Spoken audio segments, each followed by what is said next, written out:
Catanduanes, an island province full of wonder, crafting an identity of its own. It takes an able person with a strong will to take the helm and manage the inner workings of the province to push it towards progress and work to fulfill the potential the island province has in store for its people. Meet the island's lone representative, the man who has big dreams for the province, Congressman Cesar Sarmiento.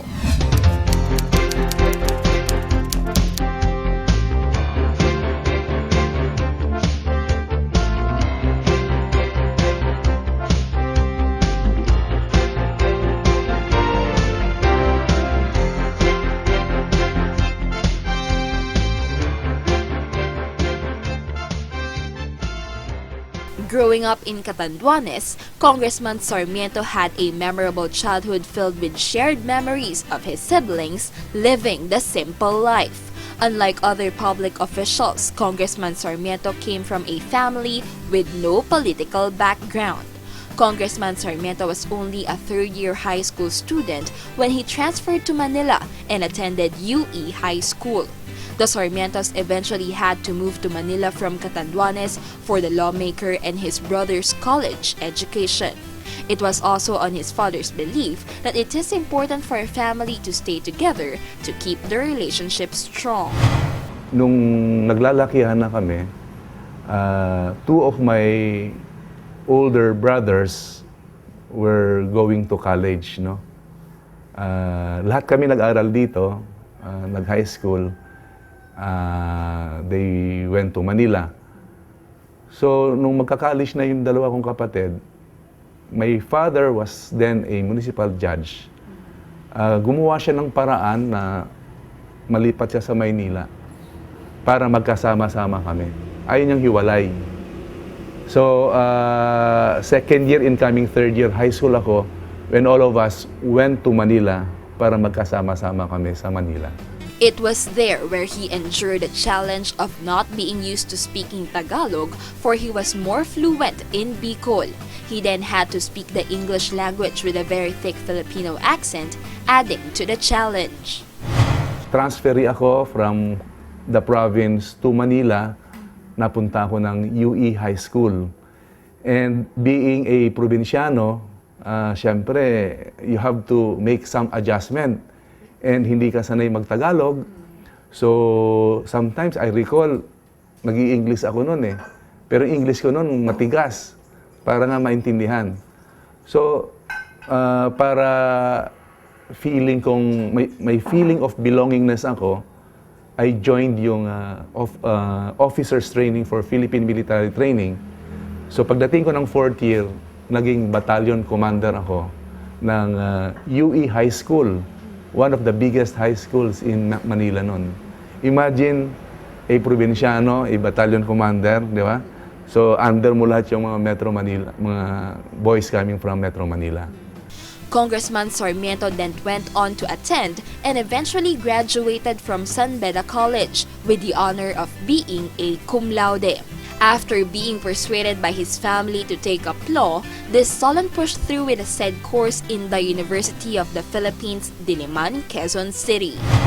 And since two of my older brothers were pursuing law at that time sa UP, minsan nagkakantsawan na, nako, mahirap sa UP, di mo kaya yan.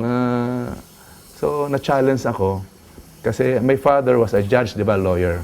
Then, puro law ang pinag-uusapan nila. Parang nahihiwalay ako dahil pinag-uusapin lang nila law eh. Sabi niya, mag-aral ko muna ng law para makasama ka sa discussion. So, naging challenge sa akin yon. So, I took the entrance exam sa UP College of Law in 1978. Pumasa ako.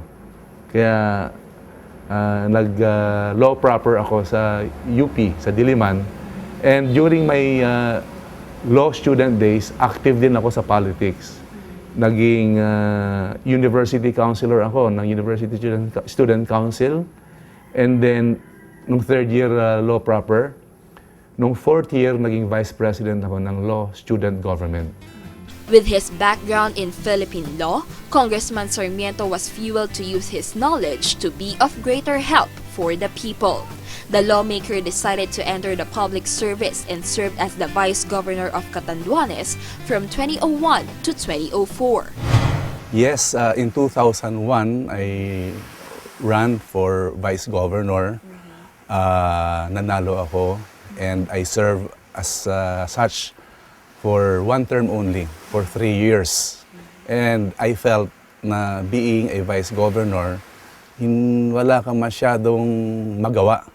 Kasi nasa nasa legislative branch ka ng provincial government. It's actually the provincial governor that could do a lot of things. So, although I tried my best to be a fiscalizer at that time, pero iba pa rin siyempre na nakakapag-implement ka ng magagandang projects for Catanduanes. Realizing he has bigger dreams for Catanduanes, Congressman Sarmiento went back to the political arena and served as the Lone District's representative in Congress. And with the progress he has accomplished for the island province, he was elected for a second term. When asked what prompted him to enter the world of politics and return from quite a long hiatus, Congressman Sarmiento cited his belief in service for his people. Well, one word, service. Anyone wanting to enter the world of politics, laging gamit ang word na service. So, may slogan akong ginawa dyan in local parlance. It goes this way, na ang sakuyang pagkamuot sa islang Katandungan di ko maringawan, perming nasa isipan, kaya sakuyang binabalik-balikan para Catanduanes, Serbihan. Sa Tagalog, ang aking pagmamahal sa islang Catanduanes, hindi ko makakalimutan. Laging nasa isipan, kaya aking binabalik-balikan para Catanduanes, Serbihan. The lawmaker has implemented a number of programs as well as projects in the island province of Catanduanes. A number of them focused on matters pertaining to health and education. Health, no? Karamihan, yan naman talaga ang dapat tugunan, yung medical needs ng ating kababayan. So, we are trying our best na matugunan yung aspect na yan. Education, being an island province, wala naman ditong mayayaman talaga, so to speak. Karamihan dito mga farmers, mga government employees. Napaka-importante ng education, and karamihan dito, lalo na sa Catanduanes State University, more than 50% of the student population nagre-rely sa scholarship assistance from the government. One of the significant accomplishments of Congressman Sarmiento for the education sector is the successful conversion of Catanduanes State Colleges to a state university in 2012. I saw the importance and significance of having a state university in the island province of Catanduanes. So nakag-focus ako, I exerted all efforts, no, na sabi ko, this will be an eternal gift to the province of Catanduanes if I will be able to successfully convert Catanduanes State Colleges into a state university. Naupo ako ng 2010, after 2 years, naging state university ang aming eskwelahan. It helped the student because to be a university, of course, is very much different from being a college. They know, they're aware of what a university stands for. And especially that in the ASEAN 2015 integration, we have to be comparable with the rest of the ASEAN countries. And of course, also they're expecting that facilities will be better and that there will be better support system for the students. And I think to them, that's the implication of the university. Through his efforts, Catanduanes was also able to produce outstanding students, and one of them is Maria Luz Obin, who finished 4th in the midwifery examination. Thank you, Congressman, sa scholarship and then sa lahat ng tulong na binigay mo sa mga estudyante here sa SU. Among his other programs pertaining to education is the Cesar program, a scholarship program which aims to provide support to the less fortunate who have a desire to finish their education. Well, one of the priorities binigyan ko ng pansin is yung education by seeing to it na yung mga mahirap nating estudyante would be able to acquire college education. Sabi ko, magandang isipin na we'll be able to produce a college graduate in every household. We were able to send college students about more than 1,000.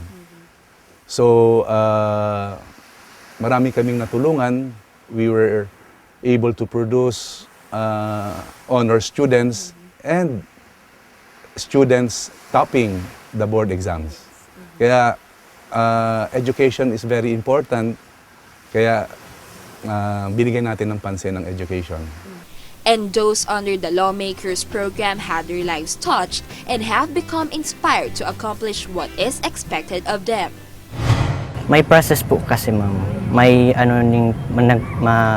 magpapasa kami ng mga requirements. Kumbaga, tinitingnan po yung kung poor but deserving students po talaga ang Of course, it helps us financially, of course, kasi hindi na kailangan humingi pa sa parents ng aming tuition fees. And also, it's also some kind of inspiring and motivating din po na bilang isang provincial scholar, kailangan mo rin mag-aral ng mabuti kasi in the future, you're also one of the pag-asa syempre ng isla. Aside from that, the Solon also worked hard to provide multi-purpose buildings in a number of schools all over the island province. I call it I Love Catanduanes multi-purpose buildings constructed inside the school premises. So since 2011 up to now, we have constructed about 42 of those all over Catanduanes. Nung umupo ako, before yung mga predecessors ko, wala silang multi-purpose buildings. And because of that, na-identify ako sa project na yan, parents, students, and other associations are clamoring for that particular project dahil very functional sa mga eskwelahan. Congressman Sarmiento also acknowledged the lack of learning facilities in the National High School of Catanduanes. He then sought the help of his brother PAGCOR CEO and President George Sarmiento to launch a project for the construction of a new school building. According to the school personnel, more classrooms are needed to cope with the increasing number of students amid the K-12 implementation. Ang word na salamat, kulang pa. So, we are very lucky talaga. Very lucky kami dahil may congressman kaming ang ano niya talaga para sa youth, para sa estudyante, especially sa Catanduanes National High School. We are very lucky sa mga projects na binibigay niya, not only in our school, but all over Catanduanes. So, as a teacher, with our co-teachers and our principal and all the parents, maraming salamat talaga.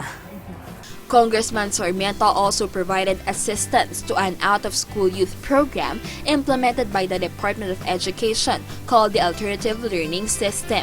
The lawmaker provided a new community learning center and modules which help the learners prepare for an equivalency test, allowing them to go to college. Thankful po kami ang Department of Education kay Cong dahil sa mga project na binibigay na sa amin. Hindi lang sa Department of Education, including yung napakaraming mga infrastructure projects na binibigay niya. Maraming salamat po sa kanya dahil talagang nakikita niya yung dapat para sa aming probinsya. Maraming salamat po. Coming up, Napaka-importante sa isang leader na close siya sa mga taong nagluklok sa pwesto. Without them, wala ka naman sa pwesto. And they are very happy. They feel honored kung ang leader nila mismo ang kusang lumalapit sa kanya. Kasi once you are elected, ang pagtingin nila kumbaga, you cannot be rich ka, nahiya silang lumapit sa mga leaders. So, mas maganda siguro, ikaw na mismo ang kusang lumapit sa kanya. And since malalayo, we are an island province consisting of 11 towns. So, you wouldn't expect na yung mga malalayong lugar pupunta sa sayo, malaking gastos sa kanilang, magastos sa kanila yon. So, I see to it na pag during recess, mahabang bakasyon ko, ako mismo ang umiikot. And you're able to find out kung ano talaga ang gusto nila sa lugar nila. And you're duty bound to respond to their needs.